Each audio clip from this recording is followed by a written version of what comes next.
Hey there nation, welcome to the show where we help you to play miniatures wargaming on a budget. It is I, Commander CheapSkate, and we are back with another edition of the Underhive Wars. This is a series of Necromunda Dominion campaign battle reports, and this one is the 19th battle within our Sector 7 Turf War. It is a standoff scenario that is fought between my two friends, Sergeant Sigmarine and Brother Grimm. Sergeant Sigmarine is bringing the Sleeping Dogs of House Delaque, while my friend Brother Grimm is bringing the Pelago-Slam Kings of House Goliath. So these are two very different gangs from opposite ends of the spectrum. You got your sneaky, snipery, backstabbing Delaques versus in-your-face, charging it to the front, stabbing you in the face type of Goliaths as well. So it's going to be kind of interesting to see exactly how this battle report goes, because this one's kind of a different one. My two friends kind of played this one kind of different, so it's kind of interesting to see how it works out. So like I said before, it's a good old-fashioned gang fight with a standoff scenario. We're going to play some background music real quick. If you want to see exactly what my friends are bringing for this scenario, go ahead and pause and take a look at your own leisure. So that being said, let's get this battle report on a roll.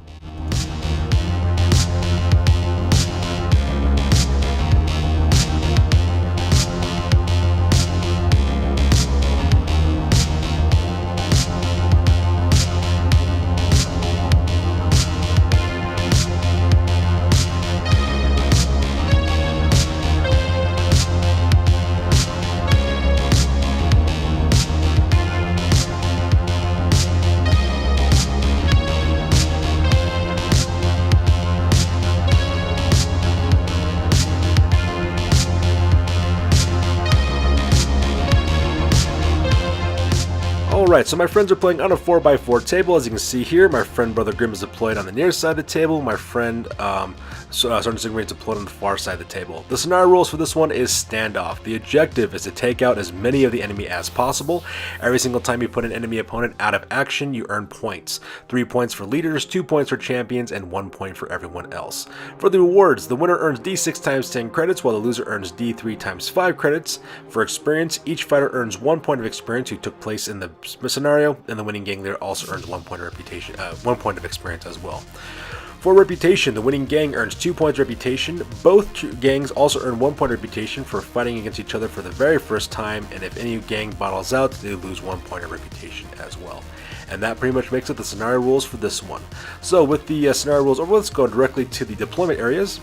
So, starting off with the Pelago-Slam Kings on the left-hand side, on the top floor of the Quantum Building, you have Grizz, that is the gang champ who's armed with a heavy stubber, and right next to him is the Headhunter, which is a Goliath who's armed with an axe as well as a lasgun. And that makes it my friend Brother Grimm's left-hand deployment. And located directly in the center of his deployment area, staring right down the barrel towards the Delaques, is the rest of the Pelago-Slam Kings. On the left-hand side in the back, that is Blitzkrieg Bob, that is his gang leader who's armed with a grenade launcher as well as a brute cleaver. On the left-hand side there, that guy is Porter. He's a gang who's armed with a bolt gun as well as a stub gun. He's also got furnace plates. In the center in the front, that is Rager, another gang who's armed with furnace plates with a shotgun with slugs as well as scatter shot and a brute cleaver. On the right-hand side, that is Gage, which is another ganger who's armed with furnace plates, bolt gun, stub gun with dum-dum bullets though. On the far right hand side, taking point, that is Stuka, that is the brand new juvie who's armed with a stub gun, dum-dum bullets as well as a maul. He's taking point. Right behind him is another ganger named Fleshstick. He's armed with furnace plates, a renderizer, stub gun with dum-dum bullets as well as a stim slug stash, so that guy's kitted out for close combat. Behind them on the left hand side, that is Whack-A-Mole. Not Whack-A-Mole, that is Trip the Shrimp, that's correct. Trip the Shrimp, he is now armed with furnace plates. He's got a stub cannon, a stub gun with dum-dum rounds as well as a maul. And the right hand side, that is Whack-A-Mole, who's another juvie who's equipped with furnace plates, a last gun, stub gun with dum-dum rounds as well as a maul as well. And that pretty much makes up the deployment for the Pelago-Slam Kings on this one. Meanwhile, across the battlefield on the far left-hand side, on the top floor at the MCI Chemical Work office building, that is Painless Joe, the gang champion. He's armed with flak armor, a plasma gun as well as auto pistol. That guy's also got the fast shot ability, and that guy is super deadly because he can shoot that plasma gun twice per round. It's a rapid-fire weapon too, so he's pretty deadly. Right next to him, that is Reckless. That is a gang who's armed with flak armor. He's got a grenade launcher with frag as well as crack grenades as well as twin auto pistols. And that makes up my friend Sergeant Sigmarine's left-hand deployment. In the center of the battlefield, on the top of the office building there on the top there, that's where my friend has deployed most of his gang. In the back is Mr. Sinister, that's his leader. He's armed with mesh armor, a long rifle with monosight, gun shroud, as well as a last pistol. Up in the front, he has Miss Spectre as well as Silk. Miss Spectre's packing a last gun as well as a last pistol, while Silk is packing an outer gun and a last pistol. And located up there as well as Mr. Smug. He's armed with flak armor with a shotgun with slug and scatter shots, as well as a last pistol. And that pretty much makes up my friend Sergeant Sigmarine's center deployment. On the right hand side of the battlefield, he has two more members of his gang. On the left hand side, that is Ghost, that is Juvie, who's armed with flak armor, auto pistol, as well as a sword. And right next to him is John St. Jude, who is a champion who's got flak armor as well as twin last pistols. He's also got the gunfighter skill. And on the very far right hand flank is the last members of the gang. We have Slick. He on the far right hand side, that is a ganger who's armed with a a bolt gun as well as a fighting knife. And right next to him on the left hand side, that's Napalm Ned, who is a ganger who's armed with a flamer as well as a last pistol. And that pretty much makes up the deployment for the sleeping dogs. So with deployment over with, we go directly to the top of the turn and we roll off our initiative to see who goes first. Alright, so that takes us directly to the top of turn number 1 for the Goliaths. My friend Brother Grimm managed to take the initiative on this one. And now if you notice, this is an overhead shot of the entirety of the battlefield. Usually, I zoom in whenever I do an opening for a turn just to show you what members are doing what. But the reason why I did this overhead shot is because, for the most part, not much really happened this turn. It was primarily just movement between my two friends, Sergeant Sigmarine as well as Brother Grimm. So as you can see here is an overhead shot. Pretty much what ended up happening is that the Goliaths have done a very un-Goliath thing. Most of the time my friend Brother Grimm just kind of charged right down the middle, tries to attack you and tries to take you out as quickly as he can. But as you can see, this time he actually is a little bit more cunning. What he decided to do is actually send all of his guys to the right is what he ended up doing. All the gang members who are looking in the center of his deployment area, that's his Juvies as well as his ganger Fleshstick, as well as his leader, as well as his little fire team. As you can see right there in the bottom center of the battlefield, they all did double movements to the right hand side, moving as quickly as they can over the right hand flank. Not much really happening for the most part. The only real shooting took place between Grizz as well as the Headhunter, who's on the top of the Quantum building. They tried to open up on both Painless Joe as well as Reckless across the battlefield, and that's what they did. They did most of the shooting on that left hand side, but for the most part though, everything is shifting to the right. And my friend Sergeant Sigmund was kind of taking it back a little bit, because while he does have snipers located on the top of the office building, this top center of the battlefield on my friend's deployment area, he had no line of sight towards anybody. There's so much debris and buildings in between the two ways, he can't pick them off for long range shots. So that totally just threw a monkey wrench on my friend Sergeant Sigmund's plans. And so because that, he had to adjust very quickly. So all he really did for most of the turn is actually trying to move his forces around in order to intercept the Goliaths. And like I said, that's pretty much all that happened this turn. It was pretty wild to see that happen. Here's a close-up of Grizz as well as the Headhunter, who took shots across the battlefield towards Painless Joe as well as Reckless. They didn't actually manage to cause any wounds in terms of their shooting, but Grizz did manage to hit Reckless, who failed his initiative test, and he actually fell off the top of the MCI Chemical Work office building. And we'll talk about him in a little bit second here when we do a close-up of that guy. Meanwhile, here's a close-up of that huge wave of steroid-enhanced man flesh just running across the battlefield, which is actually kind of crazy because when you think about it, Goliaths usually take it straight to you, but my friend Brother Grimm decided that he's not going to do that this time. He decides he's going to be a little bit more cunning this time, and so as you can see there, all of his gang members are fleeing to the right-hand side of the battlefield, right behind the Tower of Terror, which is a very un-Goliath thing to do, in my opinion. Here's a close-up of Painless Joe on the top of the MCI office building, just standing his ground because he's trying to get some long-range shots with his weapon, but unfortunately, he's just out of range of hitting anybody. Here's a close-up of Reckless, who actually fell down 3 floors off that tower all the way to the ground, and if you can believe it, he actually took no damage at all as he came out flying down the bottom. I'm sorry, he does take actually damage. He got seriously injured, I do apologize. He did get a serious injury roll on the ground, so he is bleeding out, so because of that, he's not doing much of anything at this point. Here's a close-up of my friend Sergeant Sigmarine's snipers located on the top of that office building, and he just did basic movements to move them into position so that way they could open fire with their weapons. But then he found out they actually have no line of sight whatsoever, so all he really did is actually spend an action just having them go into hiding so that way they don't get shot at in return, which kind of threw a monkey wrench on my friend Sergeant Sigmarine's plan, which is actually kind of interesting. And here's a close-up of the rest of his forces, the rest of his fighters. You got Starter St. Jude, Ghost, Napalm Ned, as well as Slick. They're all moving as quick as they possibly can towards the right-hand side of the battlefield in order to intercept the Pelago-Slam Kings, who are trying to sweep right, because that was these guys were originally supposed to be flankers going on the offensive, but now he realizes he's reacting to the Pelago-Slam Kings instead. So that part was pretty crazy. Like I said, not much really happening except for a bunch of movement at this point. And in the end phase, my friend started assuming rolls for Reckless, who gets a flesh wound. So because that Reckless flips over to represent the fact that he has a flesh wound and also that he's pinned. And now he won't be able to do much in his next turn except pretty much get on his feet and do a basic movement. But at the same time, though, at least he's alive and he's still kicking. And this guy's also carrying grenade launcher, so he's still kind of scary. So with the end of turn number 1, we go directly to the top of turn number 2, and my friends roll off for initiative to see who goes first. Alright, so that takes directly to the top of turn number 2, and once again, there's an overhead shot of the entire battlefield to show you what happened here. My friend started assuming we did get the initiative on this one, so the Delaques do get to go first. But like I said, not much really happened this turn except for a bunch of movement really for the most part. Movement for the Pelago-Slam Kings shifting right, as you can see in that photo. Those fire teams are still maneuvering to the right-hand side of the battlefield, and also the Sleeping Dogs also maneuvering as quick as they can in order to engage them as well. The only real shooting and the real fighting only took place on the left-hand side of the battlefield between Grizz and the Headhunter and the Quantum building across the battlefield towards Painless Joe, who's on the top of the MCI Chemical Works office building there in the top left-hand corner. And that was pretty it for the most part in terms of shooting. Most of it's just maneuvering at this point. And as you can see, the Pelago-Slam Kings, the entirety of their gang for the most part, except for their 2 members left in the Quantum building, they're moving as quick as they can to the right-hand side to assault the right-hand flank of the Sleeping Dogs.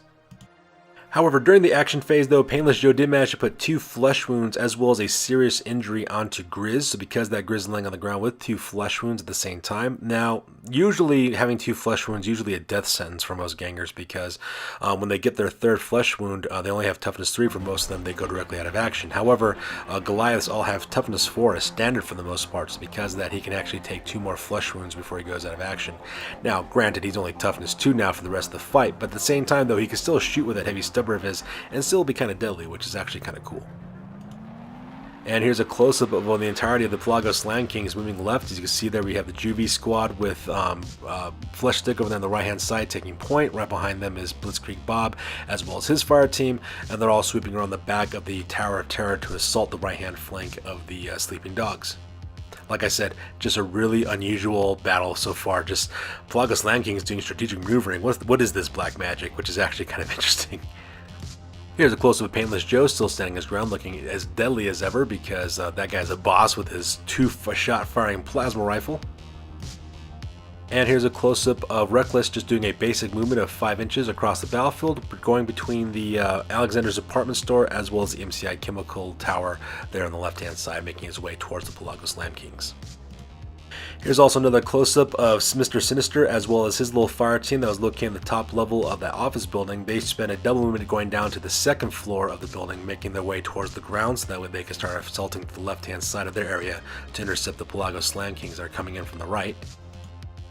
And finally, here's a close-up of the rest of the Sleeping Dogs with Slick, as well as Napalm Ned, Ghost, as well as St. John or St. Jude, who are now maneuvering in front of the rubble pirate piles and the barricades right in front of the West Superette on the right-hand side of the battlefield to intercept the Pelago-Slam Kings. And like I said, for the most part, the only end phase that we really had was the serious injury roll that Grizz had at the beginning of the slides. And that pretty much makes up turn number 2. So with turn number 2 over with, my friends go directly to the top of turn number 3, and they roll off for initiative to see who goes first.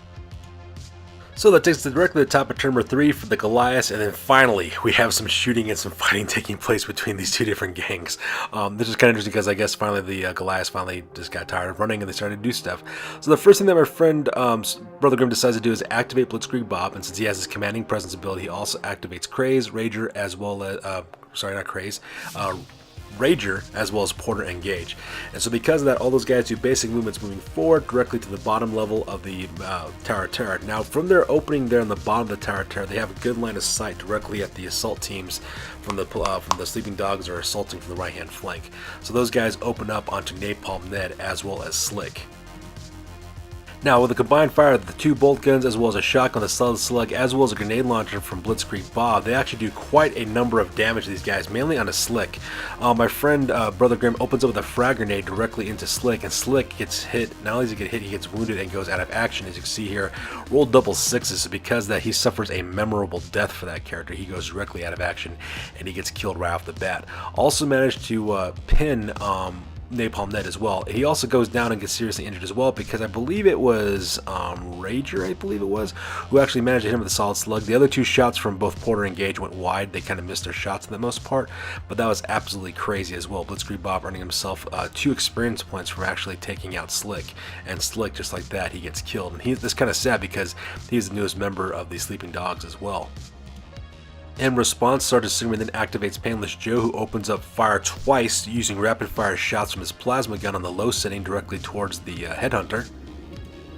Not only does he manage to hit and wound the character, he also puts a serious injury on him as well. So because of the headhunter is laying on the ground bleeding out, and he's also got 2 flesh wounds put on him from their trouble as well. But like I said though, most Goliaths do have 4 toughness as their standard, so because that, he will be able to get back on his feet again if he takes another flesh wound. But at the same time though, those guys on the left hand side though, they're being hammered pretty hard by Painless Joe. So, Brother Grim then activates Whack-A-Mole, who then charges across the battlefield directly into, actually doesn't charge him across, I'm sorry, he does a double movement across the battlefield to get towards Napalm Ned, because Napalm Ned is seriously injured, and if he ends up a serious injury roll again, Whack-A-Mole can then charge directly into him and finish him off with a coup de grace. So that's exactly what happened first. Now, in response, Sergeant Sigmund then activates Ghost, who then charges directly into Whack-A-Mole. So because of that, Whack-A-Mole the Juvie, as well as Ghost the Juvie, they start fighting it out. Whack-A-Mole is carrying a last gun, but his close combat weapons though are a stub gun with dum-dum bullets, as well as a maul, so he gets 2 attacks on that one. Meanwhile, Ghost is carrying a sword as well as an auto pistol, plus he charged across the battlefield, giving him a total of 3 attacks in total to fight against these guys. However, it didn't work out very well for Ghost, because in the end, Whack-A-Mole did win the combat on that one and also put a grievous injury on the Ghost as well. What ended up happening is that Ghost's attacks pretty much flubbed. He was unable to cause any damage onto Whack-A-Mole. I think all 3 of his attacks actually missed, if I remember correctly. Now, Whack-A-Mole, of course, then counterattacks. He attacks with his stub gun as well as with his maul.